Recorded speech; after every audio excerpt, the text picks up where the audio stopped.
So Anka, thank you for setting up the stage. I think we've got Henry here and Shin here as well.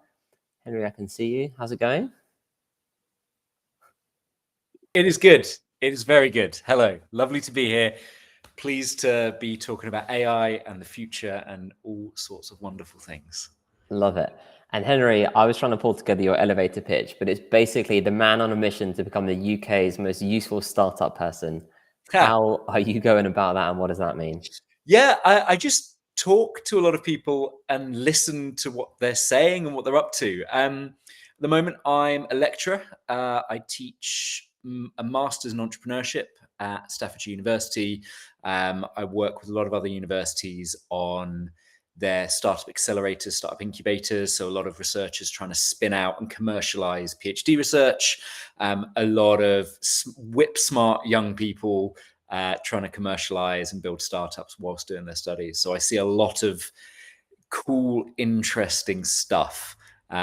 Makes me feel a bit like a boomer, a bit like a dinosaur, but it's really cool to see it and be part of it and help and support people on that journey. So yeah, I think the last couple of years have definitely been the time of the most change I've ever seen, kind of since, you know, I started running my own business in 2014.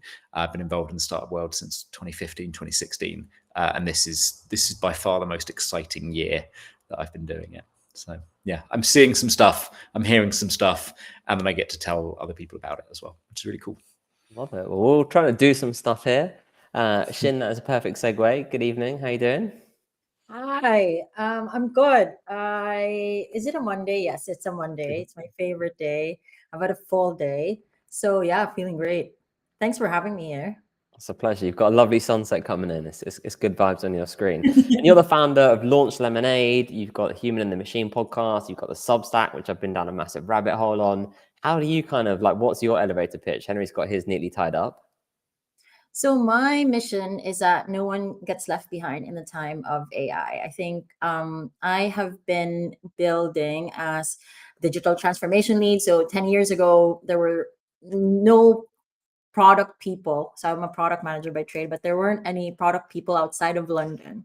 So you had digital transformation experts who would move investments from traditional marketing like billboards, print, to digital stuff, whether that's websites, social media, mobile apps. And I started owning these systems, these products. So I became a product manager, product owner.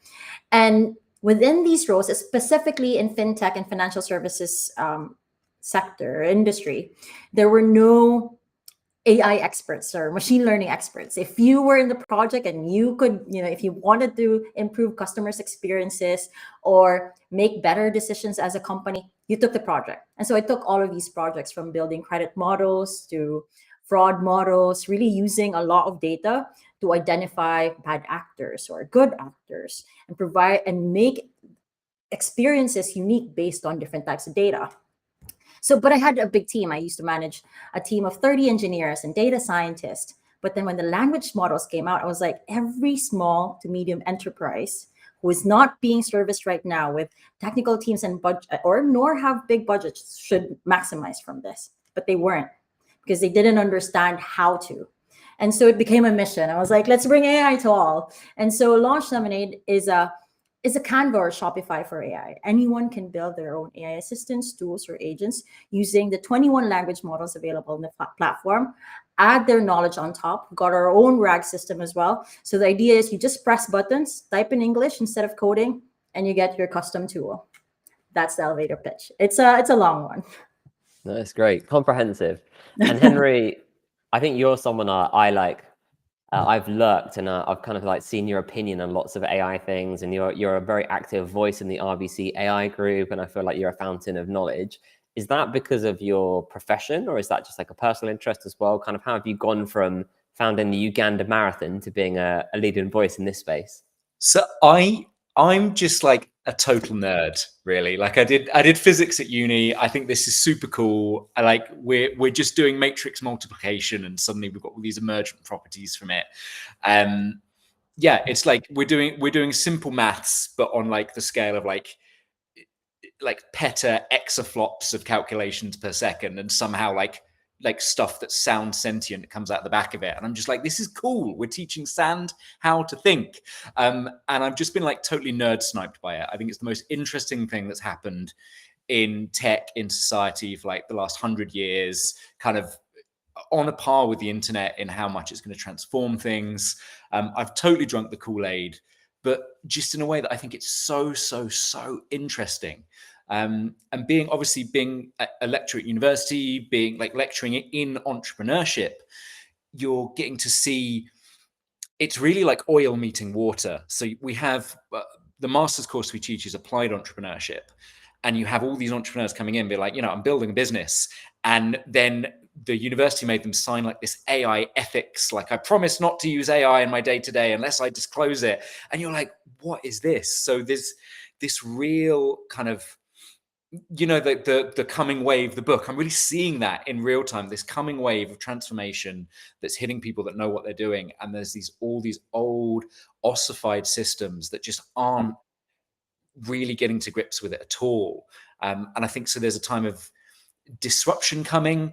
And I think we have a choice of whether we find that scary or whether we find that exciting. And I've just decided I'm going to find that really exciting and really cool. And just seeing people like teach themselves how to do stuff, like the agency you have now, if you operate on like AI, refer to AI first for everything. And I'm not saying outsource your independence to AI, but I'm just like, if I want to learn anything now, I can dive deep, like so deeply on a subject I know nothing about and become conversant in it really quickly. And that's just astonishing for someone who grew up, I didn't have the internet in my house until I was 16. And now, like, my parents were like troglodytes. They were like, no tech in our house. So I think maybe that this is a bit of a backlash from that, of just like I can learn anything at all, whatever I want. And other people can use that to build businesses, to upskill themselves, to empower themselves. Like you said, like no one left behind in the AI age, I think is so important. That's great. I just think it's awesome. I'm a fan. I can feel the enthusiasm coming through, which is really good. 2 points for the audience. One, would love to get a read on those of you that are here with us this evening from Jersey to Saudi Arabia. How are you? Like, how does this make you feel? How does this book leave you feeling? Are you equally excited and passionate, or do you want to run away to a cabin in the woods and never talk about any of this stuff? Given you're here, I'm guessing you're curious, but would love to get a read on the room. And the second point to land, I've got a bunch of questions and could talk all night to these guys, but we would love to open it up a bit more. So if you've got a question, please do feel free to pop it in the chat. And I'll do my best to kind of bounce between the ones I've prepped and then ones for everybody else. Cien, jumping back across to you, what's kind of the biggest tech advancement that you're really excited about, and which one scares you the most? Interesting question. So what excites me the most? So my parents were very pro tech. Like, they just gave me everything. So since I was 11, I started building websites and I started editing videos, putting music together. That was I've always been technically inclined and always been curious. And so I've always ridden this wave of like, okay, what's the biggest thing out there? Adobe came out. I was like, I'm going to get good at these things. Never became an expert, but I always had access to technology. And then, Final Cut Pro came in. So I've used all of these tools that really pushed accessibility to all of those things that were so expensive to do before. Now, AI both excites me and terrifies me, but for different reasons. So I read The Coming Wave. Actually, I read The Alignment Problem before that, and it scared me. And I was like, the biggest problem, as much as this is exciting because I'm going to build everything that I want to build, the second thing that really scared me was equity. And by equity, I mean, like, people are talking too much, and rightly so, we should, about ethics, about the data, about the regulations, and about conglomerates being the kind of like, it seems like where this is going is, for example, OpenAI wants to go for profit. Well, that is scary. But what scares me is the consumer. If we're all going to lose our jobs, if we're going to delegate a lot to agents, what's going to happen to us as people? Where are we going to get our income? What's going to be our livelihood like? So I think the technology doesn't scare me. It's what happens to the people. Nice. So we'll dive into ethics in a little bit. We'll warm up a little bit first. Henry, how about yourself? Kind of what tech's exciting you and what tech you like? So I think it's exactly the same as you just said, like about this idea of equity. And I think it just kind of, when you really peel back the layers of like what work is, like, I remember I used to work for Deloitte, and I remember just before I left, I did a tour of my floor. I was like, I'm going to walk behind like a little creep. I'm going to walk behind everyone and look at what's on everyone's screen, because there's like 300 people on this floor, all getting paid by Deloitte to do something corporate. I want to know what we're all doing. And it was about 80% of the people just had Outlook open.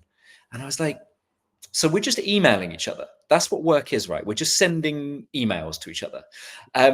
And I think there's this kind of alarming, maybe alarming is not the right word, this interesting peeling back of like what knowledge work is, what a lot of like professional white collar work is. Because, you know, there's this joke of, you know, I sent this email to someone, I gave AI like a bullet point, and it turned into this massive long email to send to someone, and then their AI summarized it and turned it to a bullet point. And so all this, like, maybe there's this huge chance to disintermediate like all the bullshit that a lot of work and jobs tends to be. But that's kind of scary, because then we're suddenly like, oh God, we've been doing all this, we've been creating all this nonsense and this layers of like pointless work for years, that actually, if we can just all outsource to an algorithm, what happens next? So yeah, like you said, I'm interested about the wider look of how we hold up what we do with our days, and how we hold up work, and how we feel about that. Like, what does it mean to be economically productive if a lot of the work we now do doesn't need our input? Like, do we just sit back and let society run on autopilot, and their agents talk to our agents, and we just sit here? And if so, if it's just agents talking to each other, what would happen if we just didn't do that? If we just all sat back anyway? Like, so I'm interested in what the nature of work is. I'm also concerned about like computer vision and autonomous agents, like, you know, the battlefield kind of technology that's coming out, like drone swarms, things like that. I think that's all concerning. We're incredibly good at finding brand new ways to kill each other. That's bad. What's incredible is that you can talk to a computer and it can talk back to you, and you can get it to do any amount of like economically useful work. And that seems to be increasing like week on week with these new model releases, with these like longer chains of thought, with this like ability to act semi-autonomously. One of my favorite examples is, I don't know if anyone in the chat has seen this, but one of Anthropic's kind of like fun internal benchmarks for Claude is, can it play the original Pokemon Game Boy game?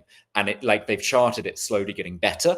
Like, it gets, the first 3.5 got stuck in a loop, and now it can like gradually get better. The latest Gemini 2.5 Pro model is almost, or might have even completed the game last night. Last time I saw it was on like the Elite Four. For those of you who remember Pokemon on the Game Boy, the Elite Four is like the final boss battle of the game. Like, these models are now able to like do stuff independently. And I think for me, the intuition is, and I think this is where maybe some people, I'll give you an analogy. If you look back at the internet in like 1995, when people created a website, they would try and recreate something physical on the web. So, you know, Sainsbury's would be like, walk down the bread aisle on our website. And like film studio websites would be like, walk into the cinema, and there'd be like a little like door, like a gift door that would open. And then they'd be like, click on which seat you want to sit in to learn about this film. And they'd try and recreate physical, like, interactivity online in these basic HTML websites. And then we created like internet native stuff. And for me, I think a lot of the stuff we're still doing is, our intuitions about it are still based in the real world. So like, a lot of people, if you want, you know, I need a creative idea. So you go to your AI and you say, come up with a creative idea for this. But this idea of basically almost unlimited intelligence is, you say like, come up with 1,000 ideas for this, go away and build me like 100 fake campaigns, and I'll look over and I'll pick the best out of all of it. It's you have like this 24/7 additional task force of employees that can do stuff if you really like tell them what you want to do, what good looks like, give them all the information you can get back so many different things. So I think we're treating this as like I'm going to ask this one thing to do one small task for me, but actually you've got this like almost limitless processing power at your fingertips, and like some of it is shit. It comes back total trash. But the idea is it's quantity as well as quantity. Quantity as well as quantity. So I think there's different intuitions in the age of AI, that the people who are kind of getting that quicker are like moving faster with it. This actually, I went quite deep, Shin, on your Substack and got really, really carried away. And there's some brilliant articles on there. There was a quote that I pulled out that's a perfect complement to what Henry just said. And that's: technology doesn't replace intelligence, it reveals it. Right now, AI is training us to think fast, not deep, and that's a problem. Can you expand on that a little bit, please? Wow, thank you for reading the newsletter. By the way, it's Shen. Just in case you're having a hard time reading my name, everyone, that is how you pronounce the name. So I've been reflecting on what makes us human, and we're influenced by many things. Some and more often than not, unconsciously rather. So we don't know what we're being influenced, and we're a product of our environment, right? We're a product of what we've been exposed to, and tying that in with the system 1 and system 2, slow think and fast think. The more AI allows us to fast think, even for us, the more that we're not slow thinking. And what that means is we're not critically thinking or being aware of how, for example, in my context, specifically when I wrote that, was the chatbot that I trained on my platform to answer customer queries. So we trained this agent to answer customer queries. And later on, it stopped answering things correctly because it was trained on old data. And it was basically turning customers down in a way. We weren't converting because of that old chatbot. And that made me reflect about us as well. Like, the faster that we think and the faster that we allow our AI to make decisions for us, not only are we not choosing, or what's the better word, like actually growing, we're just sitting on old data, trained on old algorithms, trained on old influences. So we're not, instead of growing, we're just scaling what's old and what doesn't work. Interesting. And I'll jump straight to one of the questions that was in the chat, because I think it's a really good one. I guess there's so many implications of this stuff, and it's moving so quickly. I think we all accept that like times are changing. Some of us are really excited about that, and you guys are comfortable within these tools, right? And are kind of using them to supercharge your own missions. For other people, and the book references a bit about the future kind of job market and what that might look like. Kaylee's asked whether either of you have any hot takes on what new types of roles may emerge in the future. And I'll say, is there anything beyond prompt engineering we could lean into? I have an idea, and I'm really excited by it, actually, which is someone who could, and there are, philosophers have existed forever, but I think there's going to be a rise of like this new age philosopher that will help, that is going to be like a hot ticket. Like, it's going to be, I'm going to help you think better, or I'm going to help you, find meaning. I think that's going to be an interesting role that will help people like use their brains. Yeah, that's one idea that I have that I think might be bigger, because they already exist, right? But I think it's gonna be a expensive ticket. Like we have therapists now, Yeah. I think that's a lovely idea. I'm got a boring answer. And my boring answer is, I don't want to speculate in specifics because I'll be wrong. But I will say, I used to do a talk about, like, because I quit corporate to run my own business and travel the world and blah, blah, blah. And I used to give this talk really cringily called How to Quit Your Job and Follow Your Dreams. But I remember I had this one slide in it that showed the most common job by job title in every US state. So it was like a map of all the US states, and it had the most common job in each state. In 1950, and in 2016. And in 1950, the most common job in almost every single US state was secretary or typist. And all those jobs disappeared. Like all of them disappeared. But there wasn't a mass wave of permanent unemployment in America. Those jobs disappeared and people did different things. We are incredibly good at finding things to do. Like, again, like, walking around that floor of Deloitte, no one was doing anything that really mattered. We're just great at keeping ourselves busy and claiming that is economic output. And I think we will continue to be very good at that and find new things for ourselves to do and new ways to create value. But what that looks like, my friends, I have no idea. Actually, I do have an extra answer to this. And depending on what you mean by role or job, is it, our source of income or actually what we'll do? Because I think those are going to be two different things.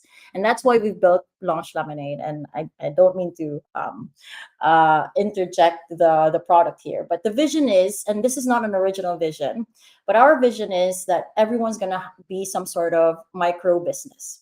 So everyone's going to participate in this ecosystem of businesses where agents, our own agents, I'm going to have my agent trained on my subject matter expertise, trained on my data and what I do. And both of you are going to have your own. And we're going to live in this ecosystem where agents will negotiate with each other and collaborate with each other and make money for us. And,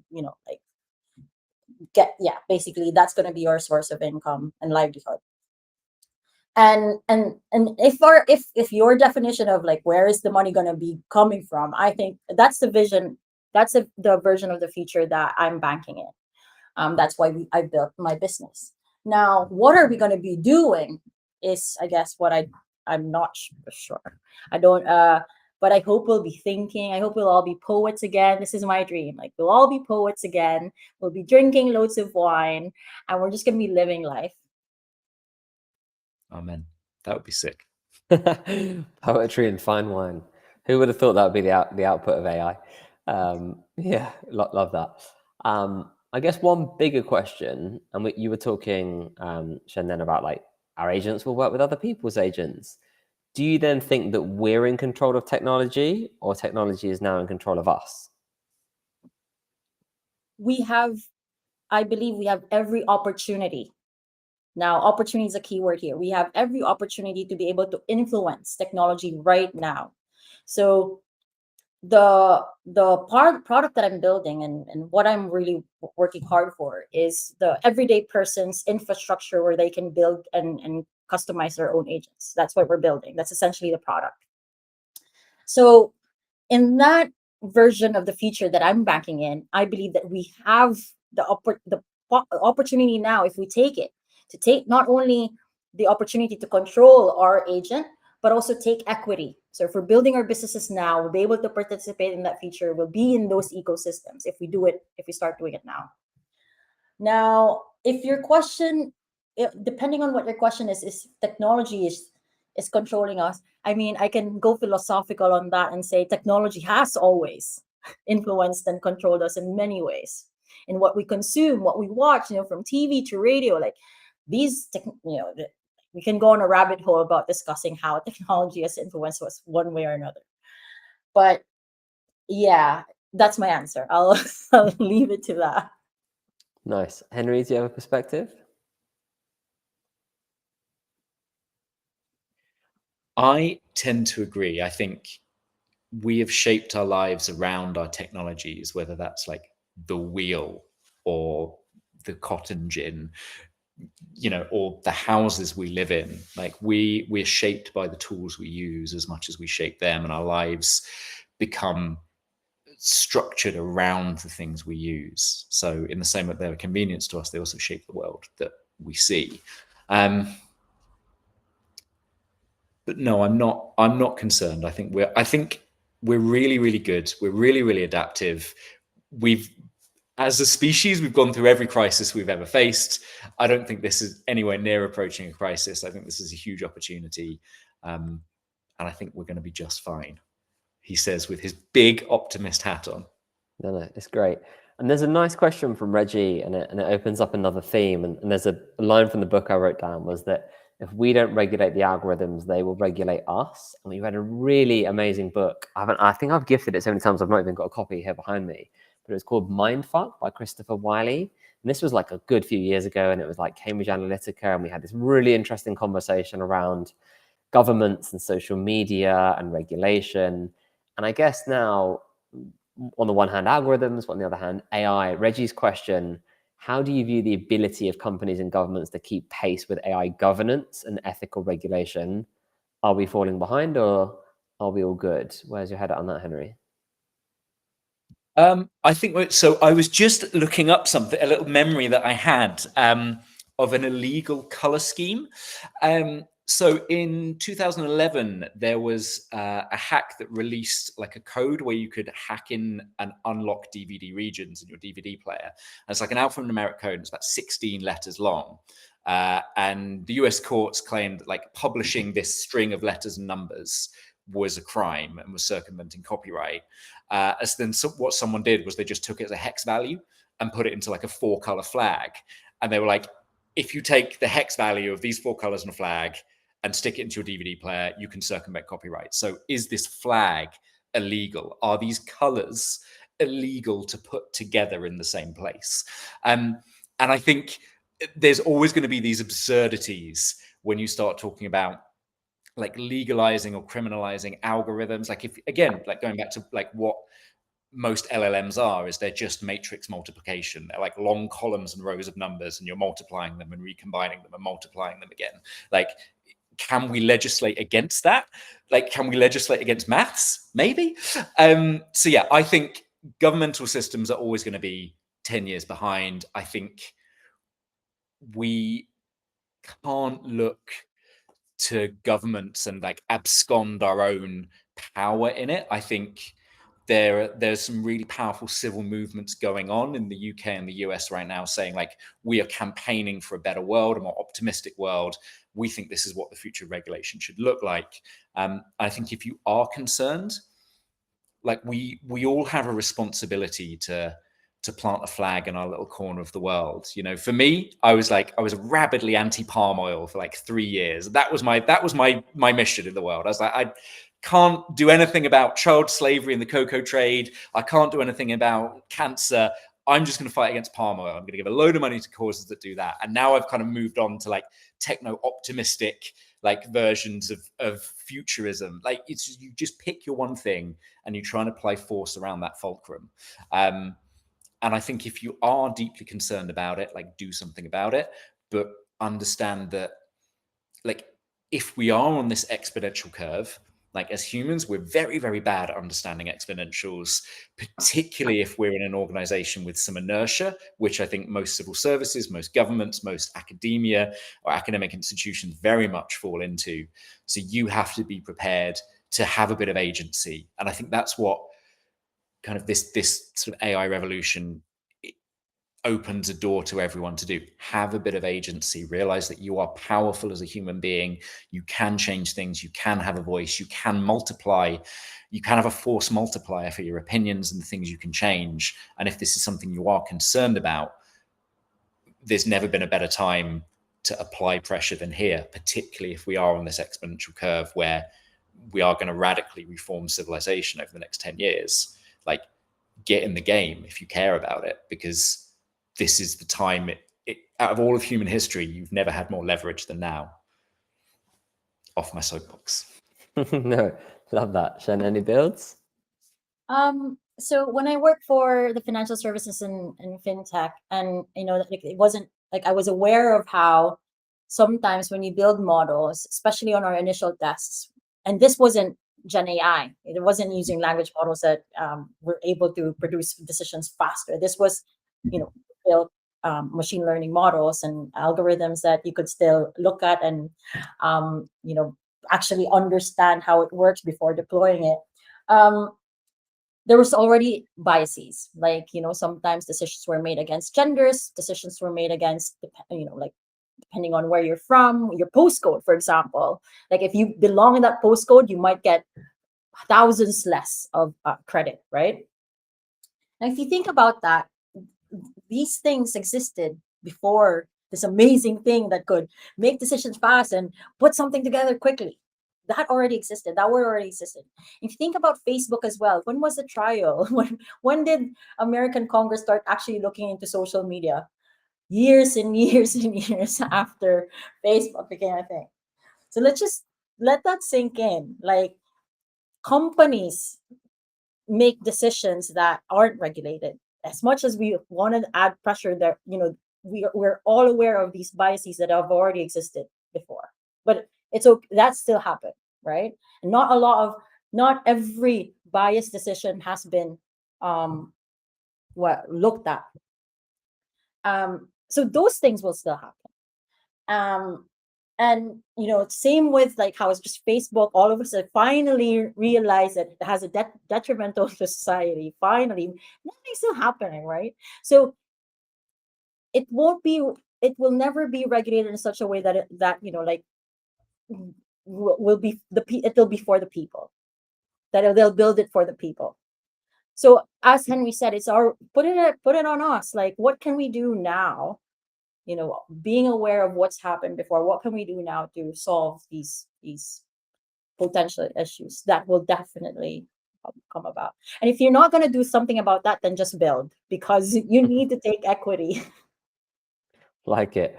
And putting the onus on us right now, if you could design one ethical rule that all future technologies must follow, what would it be? Shan, I'll go straight to you because Henry's deep in thought. Make sure that we get money from it. I think that's the one rule I would have, is make sure that everyone takes equity from it, whatever it is. Build now, get money. Yeah, money. If people eat, then like there won't be as much crime. If people are satiated with whatever, like it's fine as long as there is equity. I think okay, it's not the best, but if I was given just, okay, Shan, one basic thing that people can have, it's going to be money for food. Henry, your one ethical rule that all technologies must follow in the future? I think it's very similar to your rule about equity. I think it's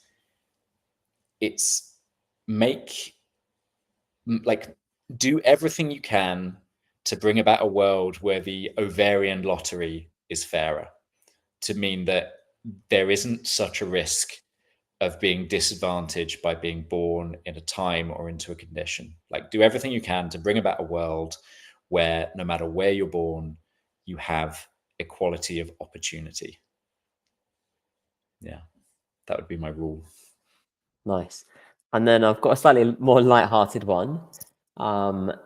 If AI could take over one part of your life or work tomorrow, which would you happily hand over and which would you never give up?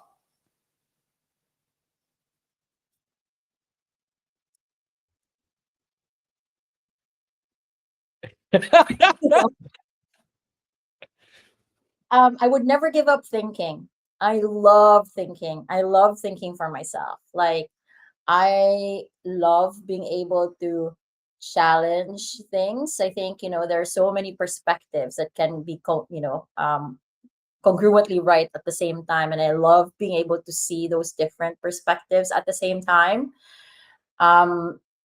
So thinking is definitely one thing that I don't want to outsource. What to outsource? I'll get Henry to answer the the first question first. Yeah. I think I've got the same answer for both, and I think it's serendipity.